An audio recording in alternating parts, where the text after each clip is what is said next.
नाज़रीन आदाब, यौम आइन के मौके पर इस्तकबाल है आपका हमारी इस ख़ास पेशकश में जिसका नाम है अपना मुल्क अपना आइन, और मैं हूँ आपका मेज़बान मोहम्मद नौमान। हमारा आइन जो महज एक किताब नहीं बल्कि जमहूरी हिंदुस्तान की रूह है। 26 नवंबर सन 1949 को आज ही के दिन संविधान सभा के ज़रिए तैयार करदा आइन मुल्क को वक्फ़ किया गया, और ये वो तारीख़ी लम्हा था कि जब मज़हब, ज़ात, इलाक़ा और लिसानी एतबार से बटा हुआ ये मुल्क अपनी आइनी हैसियत के साथ एक खुद मुख्तार मुल्क बना। हमारी आज की इस पेशकश का मकसद यही है कि मुल्क का हर शहरी इस अहम दस्तावेज़ के बारे में जान सके और इसके हर सफ़े पर दर्ज अपने हुकूक़ को पहचान सके। इस मौजू पर बात करने के लिए आज हमारे साथ स्टूडियो में मौजूद हैं दो ख़ास मेहमान। हमारे साथ हैं जनाब कमलजीत अरोड़ा साहब, आप हायर जुडिशल सर्विस में जज हैं और मेंबर सेक्रेटरी हैं DSLSA में, और हमारी दूसरी ख़ास मेहमान हैं मोहतरमा नबीला वली साहिबा, आप सेक्रेटरी हैं साउथ DLSA में। आप दोनों का बहुत बहुत इस्तकबाल है आज के इस ख़ास मौजू पर और इस ख़ास पेशकश में। शुक्रिया नौमान साहब। कंवलजीत सर, जब हम बात करते हैं संविधान दिवस की, यौम आइन की, सबसे अहम सवाल, सबसे अहम रोशनी इस पहलू पर डलनी बहुत ज़रूरी है कि आखिर जो हमारे व्यूवर्स हैं वो समझें कि संविधान, हमारा आइन क्या है। नौमान साहब, आपने शुरू में बहुत अच्छी बात की कि ये एक किताब नहीं, ये एक वे ऑफ लाइफ है, ज़िंदगी जीने का तरीका है और हमारे मुल्क को आगे बढ़ाने का एक ज़रिया है, एक सोर्स है, एक इंस्पिरेशन है। और वो सारी बातें कि जो सरकार को करनी चाहिए, फॉलो करनी चाहिए अपने लोगों के लिए, और सारे हमारे समाज के जिस भी तबके के लोग हैं, चाहे वो महिलाएं हैं, चाहे वो पुरुष हैं, चाहे बच्चे हैं, चाहे ट्रांसजेंडर्स हैं, सेक्स वर्कर्स हैं, कंस्ट्रक्शन वर्कर्स हैं, सबको जब साथ लेके हम आगे बढ़ेंगे तभी हमारा देश आगे बढ़ेगा। और ये जो आइन हमने, आपने सही कहा कि आज के दिन जो 1949 में अपने आप को दिया था, अडॉप्ट किया था हम सब ने मिल के, और एक कसम खाई थी कि हम सबको साथ लेके चलेंगे। और इसमें जो 4 मुख्य पहलू हैं इसके, जिसको हम कह सकते हैं इक्वालिटी, लिबर्टी, जस्टिस और फ्रेटर्निटी। फ्रेटर्निटी मेरा ऐसा मानना है कि जिसको हम भाईचारा कहते हैं, जब समाज के हर वर्ग के लोग, चाहे वो किसी भी कास्ट, सेक्स और रेस को बिलोंग करते हैं, किसी भी जगह रहते हैं, जब हम आपस में भाईचारा रखेंगे तभी हम पूरे देश को इकट्ठा आगे लेके बढ़ सकते हैं। और इस संविधान के हर सफ़े में आपने बिल्कुल ठीक कहा कि चाहे वो सरकार हो, चाहे न्यायपालिका हो, उनको क्या क्या काम करने हैं अपने लोगों के लिए, लोगों के क्या क्या हुकूक हैं, उनके क्या क्या हक हैं और उनकी क्या क्या ड्यूटीज़ हैं, तो ये सब इसमें प्रेस्क्राइब्ड है। और सबके लिए इसलिए ये जानना बहुत ज़रूरी है कि इस संविधान जो हमने अपने आप को दिया था उसमें हमें क्या क्या चीज़ें याद रखनी है, क्या क्या चीज़ें अपनी वे ऑफ लाइफ बनानी है, ज़िंदगी जीने का तरीका बनानी है, तभी मेरा ऐसा मानना है कि हम ऐसा देश, एज अ समाज आगे बढ़ सकते हैं। एज अ समाज, एज अ देश आगे बढ़ सकते हैं। बात आगे बढ़ने की हुई, आज़ादी को 75 साल हो चुके हैं। आज 75 साल के बाद हम बात कर रहे हैं अपने उसी आइन की, उसी संविधान की अहमियत की। नबीला जी, 75 साल कब्ल जब वो लोग, हमारी संविधान सभा इसको तैयार कर रही थी, क्या उनका नज़रिया था, क्या उनकी सोच थी देश को लेकर कि अब ये देश किस राह पर चलेगा और कैसे चलेगा? जैसा कि आपने कहा कि ये जो संविधान है सिर्फ एक किताब नहीं है, और जब हमारी संविधान सभा ने इसको बनाना शुरू किया, इसको लिखना शुरू किया, तो तब उन सब का एक ही नज़रिया था कि हम सभी लोगों को, हमारे देश के औरतों को, पुरुषों को, बच्चे, बुज़ुर्ग, सभी लोगों को साथ में लेके चलें। विभिन्न प्रकार के लोग हैं हमारे देश में, बहुत सारी जातियां हैं, बहुत सारे धर्म हैं, सभी लोगों को साथ में लेके चलने का, जो उनके हुकूक हैं उनको वो सारे हुकूक सभी को इक्वल तरीके से देने का, यही नज़रिया रहा है हमारी संविधान सभा का। बिल्कुल यही नज़रिया रहा। इसके साथ साथ मैं कमलजीत सर आपसे भी पूछना चाहूँगा कि एक बड़ा अहम एक सवाल था, बहुत अहम जिम्मेदारी थी उन लोगों पर कि आज़ाद हिंदुस्तान किस तरफ जाएगा। क्या कुछ ऐसे पॉइंट्स थे जो उस वक्त सबसे ज़्यादा जहन में रखे गए? नुमान साहब, बहुत सही बात आपने कही और बहुत बड़ी जिम्मेदारी थी। मैं तो ऐसा मानूंगा कि उस संविधान सभा के ऊपर, उस कॉन्स्टिट्यूएंट असेंबली के ऊपर कि किस तरीके का हुकूक बनाया जाए, किस तरीके का आइन बनाया जाए, ताकि आज़ादी से पहले जो कुछ हो रहा था हमारे देशवासियों के साथ वो सब ना हो, वो सारी चीज़ें बिल्कुल ख़त्म हो जाएं और एक हम ट्रू डेमोक्रेसी की तरह आगे बढ़े।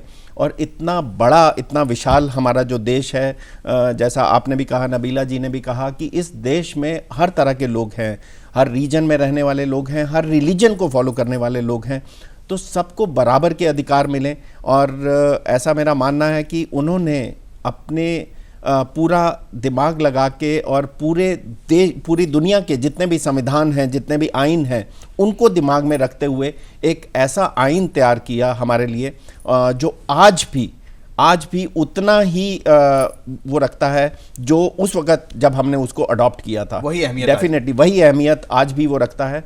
और डेफिनेटली मैं इस बात को मानूंगा कि इन 75 सालों में इसमें 100 से ज़्यादा जो हैं अमेंडमेंट्स हो चुकी हैं, लेकिन वो अमेंडमेंट्स, क्योंकि जो हमारी लाइफ है, जो हमारा देश है, ये एक स्टैटिक नहीं है, डायनेमिक प्रोसेस है। हम डे टू डे ग्रो कर रहे हैं, तो उसी के चलते ये जो 100 अमेंडमेंट्स की गई वो उसी के चलते लाई गई। लेकिन इसका बेसिक स्ट्रक्चर आज भी उतनी अहमियत रखता है जितनी उस दिन जब हमने इसको अडॉप्ट किया था। यहाँ मैं जानना चाहूँगा, एक छोटी सी मैं चाहूँगा एक मुख्तसर रोशनी आप डालें कि जब हम बात करते हैं संविधान की प्रस्तावना की, जब हम बात करते हैं प्रेम्बल्स की, तो वो कितना इम्पोर्टेंट है?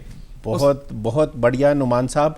और ये सारी दुनिया के लिए मेरे हिसाब से एक मिसाल है कि हमारे संविधान की जो इनिशियल प्रस्तावना है, जिसको हम प्रियम्बल बोलते हैं, वो प्रियम्बल पूरे संविधान को एकदम से निचोड़ के रख देता है, उसका एपिटोम है। और उस संविधान की जो प्रियम्बल है उसमें ही ये जो 4 शब्द हैं जो मैंने आपको इनिशियली ये बताया, लिबर्टी, इक्वालिटी, फ्रेटर्निटी और justice social, economic and political, जो हम सब ने मिलके कसम खाई थी, अपने आप से वादा किया था। और ये जो हमारा संविधान है, हमारा जो आइन है, ये किसी ने हमारे ऊपर इम्पोज नहीं किया, ये हम सब ने मिलके अपने आप को दिया है, अपने आप से एक वादा किया है। और ये वादा सिर्फ उन लोगों ने नहीं किया था जिन्होंने 1949 में इसको अडॉप्ट किया था, ये वादा हम सब को के ऊपर भी उतना ही लागू होता है जितना ये तब लागू था। और ये हम सब की जिम्मेदारी बन जाती है कि इस प्रस्तावना में, इस प्रियम्बल में जो ओथ है वो हम सब आज, क्योंकि कॉन्स्टिट्यूशन डे है, मैं ये चाहूँगा कि सारी नाजरीन इस प्रियम्बल को आज दोहराए, और आज बिल्कुल दोहराए और इसको पूरा अपने ज़िंदगी का एक मकसद बना ले। और अगर ये मकसद बन जाएगा, मेरा ऐसा मानना है कि हमारे देश जैसा कोई दूसरा देश नहीं होगा। बिल्कुल आपने सही फरमाया। और अब हम 2 लफ्ज़ की मैं और बात करूँगा इसके अंदर। सर ने बात की लिबर्टी की, इक्वलिटी की, जस्टिस की, लेकिन 2 लफ्ज़ इसमें और महत्वपूर्ण हैं कि सेकुलर एंड डेमोक्रेटिक। मैडम, ये कितना इम्पॉर्टेंट रहा हमारी डेमोक्रेसी को आज तक मजबूत रखने में, और दुनिया में सबसे बड़ी डेमोक्रेसी आज हमारी है, इसको कायम रखने में? बिल्कुल, हमारे आइन का बहुत योगदान रहा है। जैसा कि आप जानते ही हैं, जो हमारा आइन है, हमारा संविधान है, वो दुनिया का सबसे लॉन्गेस्ट कॉन्स्टिट्यूशन है।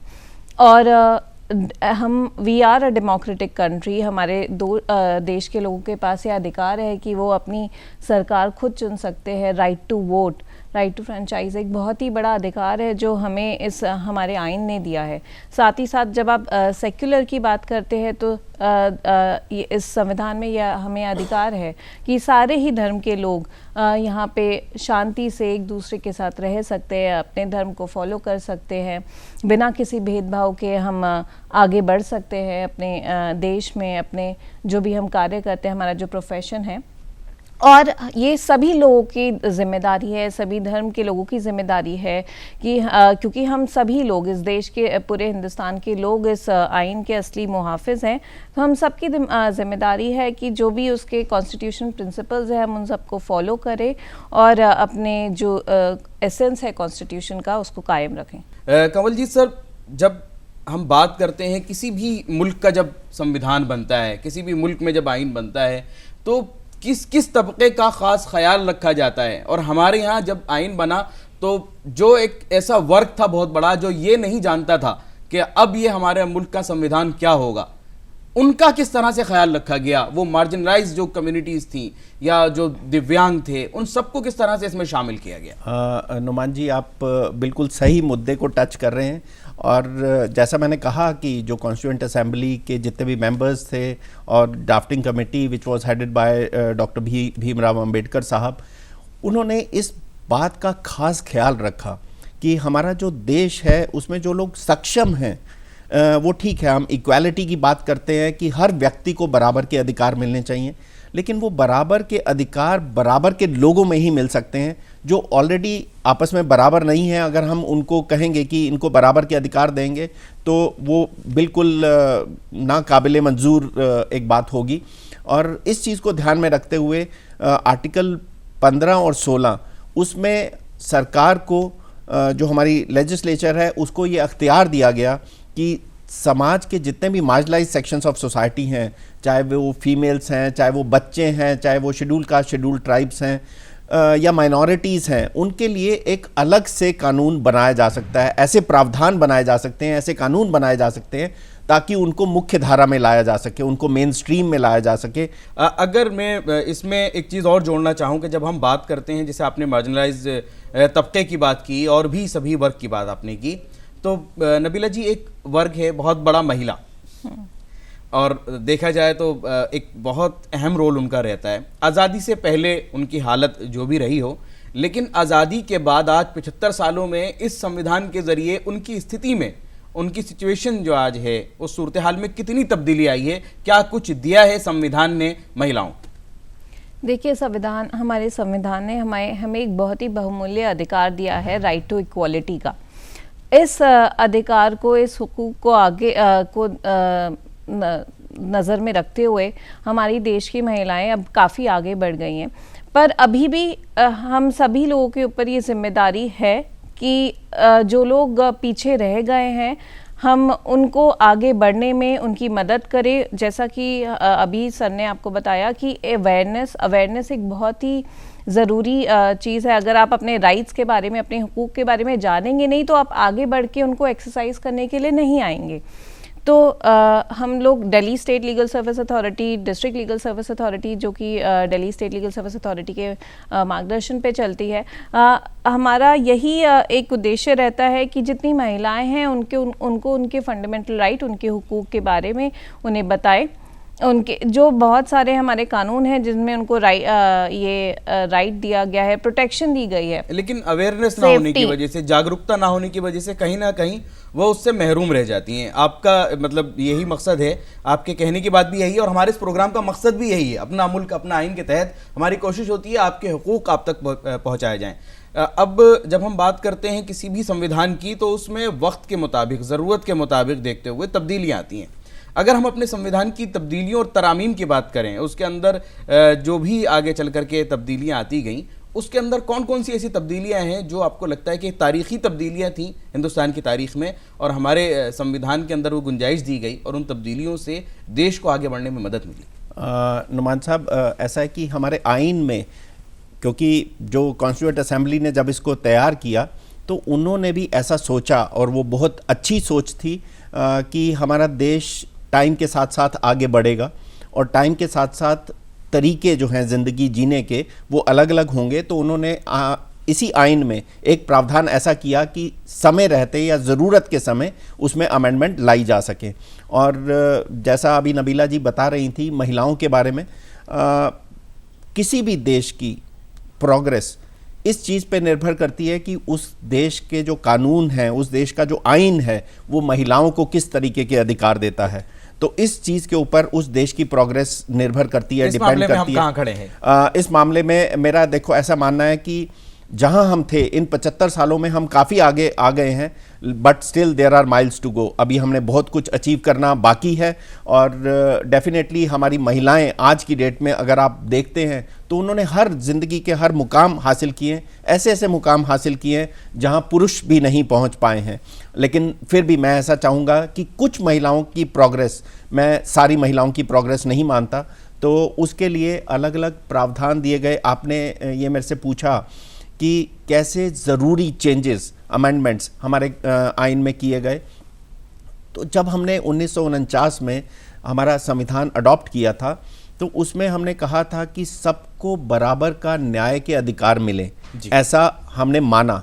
लेकिन मेरा ऐसा सोचना है, अगर हम पीछे जाते हैं हिस्ट्री में, तो सिर्फ वो लिख देने से सबको बराबर के कानून के अधिकार नहीं मिलने लगे, क्योंकि ऐसा कोई स्टेट के ऊपर ऑब्लिगेशन नहीं था। तो 42nd अमेंडमेंट जो कॉन्स्टिट्यूशन की हुई 1976 में, उसमें आर्टिकल 39A एक इंसर्ट किया गया संविधान में, जिसमें सरकार के ऊपर एक पॉजिटिव ऑब्लिगेशन डाला गया कि सरकार ऐसा कानून लाए ताकि इस मार्जिनलाइज सेक्शन ऑफ सोसाइटी, जिसमें महिलाएं भी आती हैं, जो हमारे समाज का ऑलमोस्ट 50% हैं, उनके लिए भी ऐसे प्रोविज़न बनाए जा सकें, उनको अवेयर किया जा सके, उनके साथ हो रहे जितने भी हनन हैं, कानून में उनके अधिकारों के हनन हैं, उनको भी बराबर के न्याय के मार्ग प्रशस्त किए जा सके।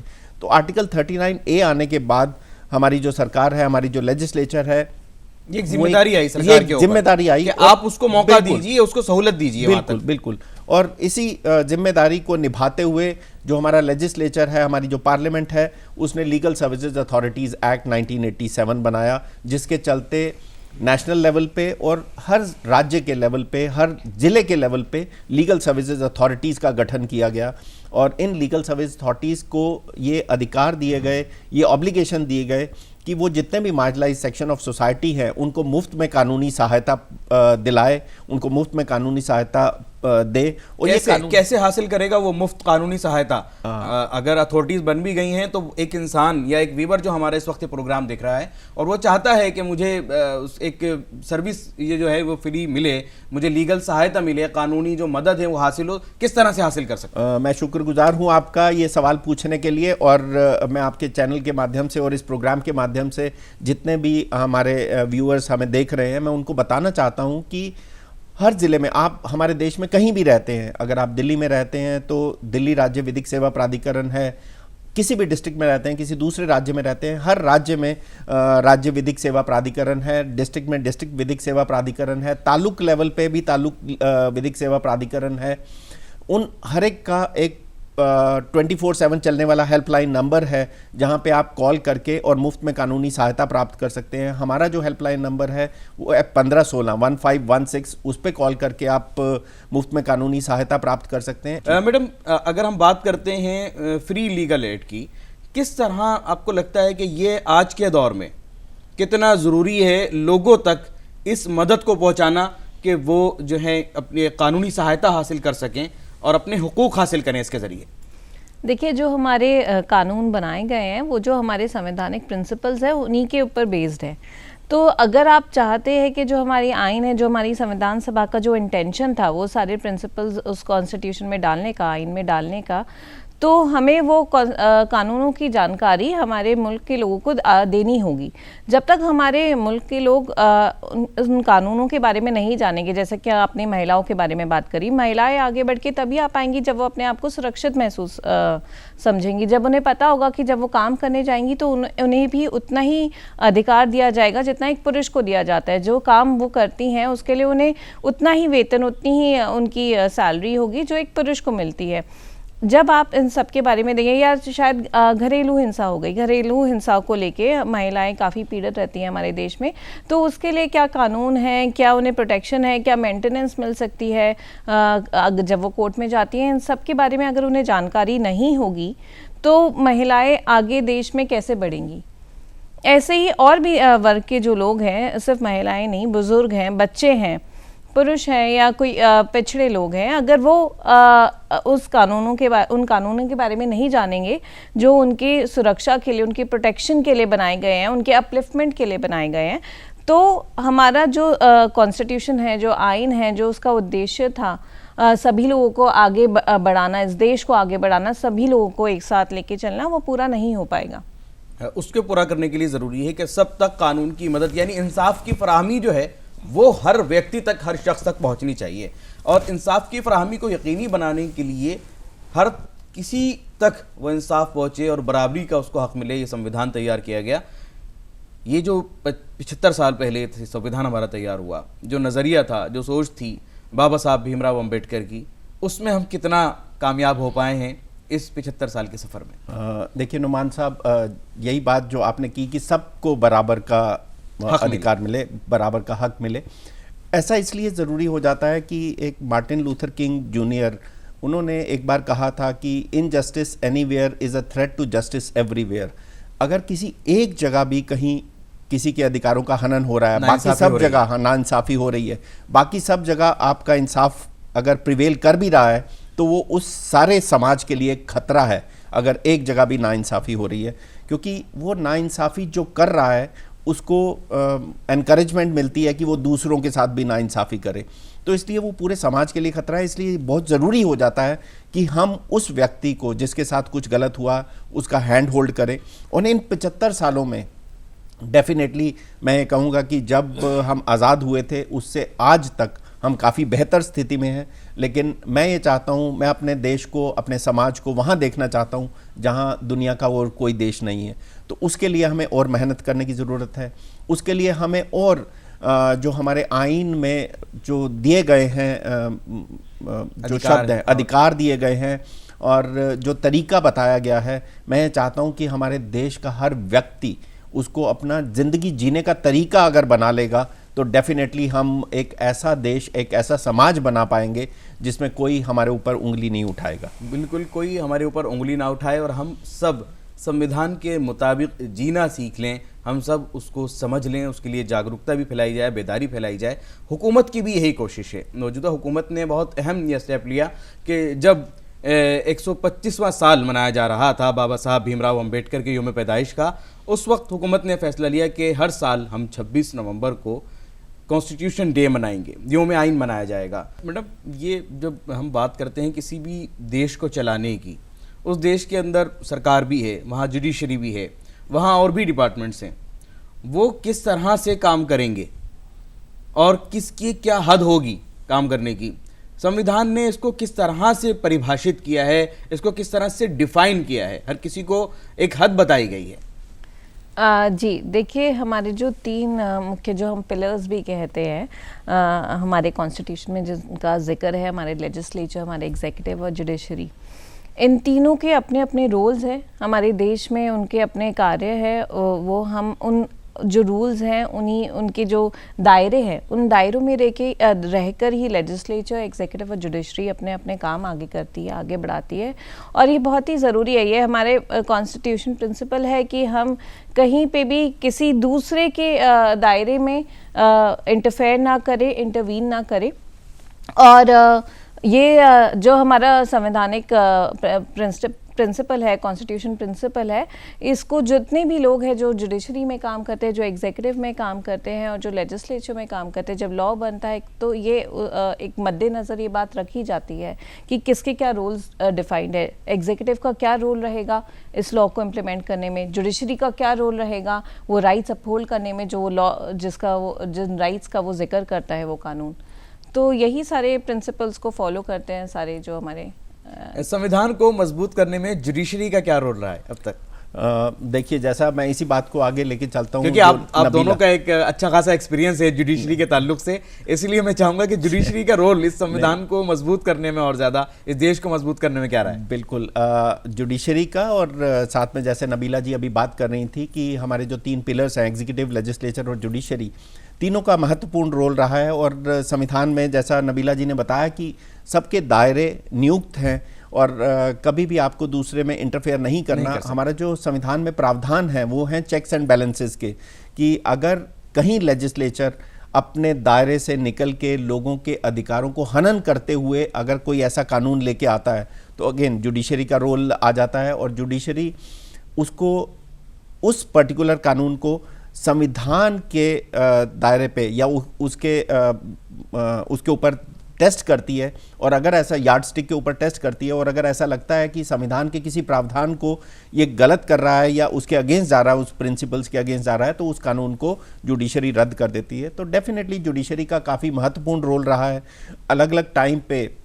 अब जैसे हमारा जब आइन तय किया गया था, उसमें आर्टिकल 21 जब इंसर्ट किया गया था, जिसको right to life and liberty हम कहते हैं, उस right to life and liberty को जुडिशरी ने इतना एक्सपैंड किया कि आज राइट टू प्रिवेसी आप उसके अंदर पाते हैं, right to free legal aid आज आप उसके अंदर पाते हैं, और इतना ज़्यादा मतलब आपके व्यक्ति को, अगर कोई भी व्यक्ति है किसी भी समाज में किसी भी वर्ग का वो व्यक्ति है, तो सिर्फ एनिमल एग्जिस्टेंस नहीं, वो राइट टू लाइफ का ये मतलब नहीं है कि वो सिर्फ एक animal existence, right to live with dignity, तो उसको डिफाइन करने में जुडिशरी का बहुत अहम रोल रहा है, जिसको उन्होंने इस डेफिनेशन को इतना एक्सपैंड किया, और सरकार के ऊपर, लेजिस्लेचर के ऊपर और एग्जीक्यूटिव के ऊपर ये ऑब्लिगेशन इम्पोज किए कि आपको व्यक्ति की उसको ऐसे अधिकार देने हैं ताकि वो अपनी ज़िंदगी विद डिग्निटी के साथ गुजार सके, बाइज्जत तरीके से ज़िंदगी गुजार सके। अब प्रोग्राम की बिल्कुल आखिरी मरहले की तरफ बढ़ना है। एक चीज़ मैं ज़रूर आपसे जानना चाहूँगा कि इतना वक्त हमने देखा और आज हमारा देश बहुत आगे बढ़ चुका है। आज हम सबसे बड़ी जमहूरियत हैं पूरी दुनिया के अंदर, एग्जाम्पल हमने सेट किया है। क्या लगता है कि ये जो इख्तियार हैं लोगों के, जो हुकूक़ हैं आज के दौर में, वो उन तक पहुंचने ज़रूरी हैं या अभी कुछ और बाकी हैं कानून जिनका बनना ज़रूरी है? देखिए नुमान साहब, मेरा ऐसा मानना है कि हमारे पास कानून जो है वो हर चीज़ के लिए ऑलरेडी हैं, और सिर्फ कानून बनाने से अगर सारी समस्याएं सुलझती तो अब तक समस्याएं सुलझ गई होती। ज़रूरत है तो उस माइंडसेट को चेंज करने की, उस दिमागी सोच को चेंज करने की, वो विचारधारा को चेंज करने की। और जैसा मैंने कहा कि अगर हर व्यक्ति आज की डेट, आज कॉन्स्टिट्यूशन डे पे इस ओथ को, इस शपथ को अगर दोहराए, याद रखे और अपने ज़िंदगी जीने का तरीका बना ले, तो हमें इन सब कानून जो ऑलरेडी हैं हमारे पास, शायद उनकी भी ज़रूरत ना पड़े। एक बिल्कुल आखिरी सवाल आपसे जानना चाहूँगा। दुनिया के मुकाबले अगर हम देखते हैं, पूरी दुनिया एक अलग खड़ी हुई है और भारत अपने संविधान के साथ एक तरफ खड़ा हुआ है। कितना मजबूत है, कितना अलग है, कितना डिफरेंट है हमारा संविधान? हमारा संविधान डिफरेंट है, ये इसी बात के ऊपर निकल आते हैं कि आज 75 सालों में जो दुनिया की सबसे बड़ी डेमोक्रेसी है, इतनी स्थिर, इतनी मजबूती से खड़ी है, और ये आगे भी ऐसे ही चलती रहेगी, रादर और प्रोग्रेस करेगी। ये सिर्फ और सिर्फ नतीजा है हमारे इतने अच्छे आइन का, हमारे इतने अच्छे संविधान का, और ज़रूरत है हम सब इसको फॉलो करें, इसका नमन करें और इसको हमेशा अपने दिल और दिमाग में कायम रखें। अपने दिल और दिमाग में कायम रखें। आज शपथ लें इस संविधान दिवस पर, इस योम आइन पर हम सब अपनी जिम्मेदारियों को समझें। आज इसी के साथ हम आज की इस पेशकश को भी यहीं मुकम्मल करेंगे। उम्मीद है इस ख़ास मौके पर आज की इस पेशकश से आपने ज़रूर कुछ न कुछ फ़ायदा हासिल किया होगा। आज की इस पेशकश में फ़िलहाल इतना ही। मैं शुक्रगुज़ार हूँ अपने दोनों मेहमानों का, आपने बहुत कीमती वक्त दिया और इस अहम मौजू पर रोशनी डाली। हम फिर हाजिर होंगे किसी नए और ख़ास मौजू के साथ। तब तक के लिए इजाज़त दीजिए। खुदा हाफिज़।